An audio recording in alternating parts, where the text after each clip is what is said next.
যে এমন কন্টেন্ট করবে যে কন্টেন্ট আমাদের সমাজের জন্য কাজে লাগবে। একদম বিপ্লব দাদা আগে দেখা হয়নি, এই ফার্স্ট দেখা হয়েছে। তার সঙ্গে অনেক দাদাই আছে, নাম আমি সবাই জানি না, ঠিক আছে। পার্থদা আর সব বাকি সব আছে, সবাইকে চিনি না, কিন্তু সবাইকে আমার খুব ভালো লাগে।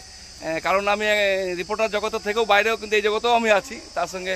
কারণ এনাদের কয়েকটা অ্যাক্টিভিটি কাজ খুব ভালো লাগে আমার। তাই বলবো সবাইকে যারা আমার ফ্যান ফলোয়ার্স রয়েছেন বিভিন্ন জায়গায়, সেখানে সাপোর্ট অবশ্যই করুন, শেয়ার করুন। কারণ এনাদেরকে যে কোনো অসুবিধা ডাকলে সঙ্গে পাবেন। বিপ্লবদা কী বলবেন? থ্যাংক ইউ দাদা আমাদেরকে তোমার ভিডিওতে সুযোগ দেওয়ার জন্য।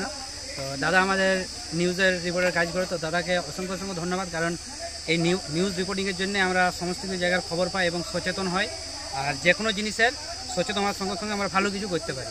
আর দাদা যেহেতু বলে আমাদের কন্টেন্ট ক্রিয়েটারের সঙ্গে আছে, তো আমি দাদাকে এইটুকু বলবো, দাদা যখনই কন্টেন্ট ক্রিয়েটারের সঙ্গে যাবে আর আগামী দিনে যারা কন্টেন্ট ক্রিয়েটার আছে তাদেরকে এইটুকু বলতে চাই যে এমন কন্টেন্ট করবে যে কন্টেন্ট আমাদের সমাজের জন্য কাজে লাগবে।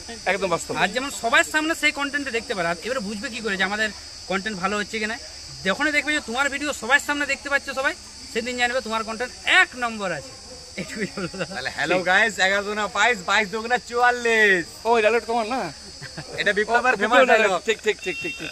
আর ভালো করে আমাদের রঘুনাথপুর পুরুলিয়া জেলায় গর্ব যে এই ধরনের ছেলেরা আমাদের পুরুলিয়ার বাইরের মার্কেটেও কিন্তু আমাদের নাম কিন্তু উজ্জ্বল করেছে। তো যে ভালো থাকো, সুস্থ থাকো, এভাবে মানুষের পাশে থাকো, ঠিক আছে। ধন্যবাদ।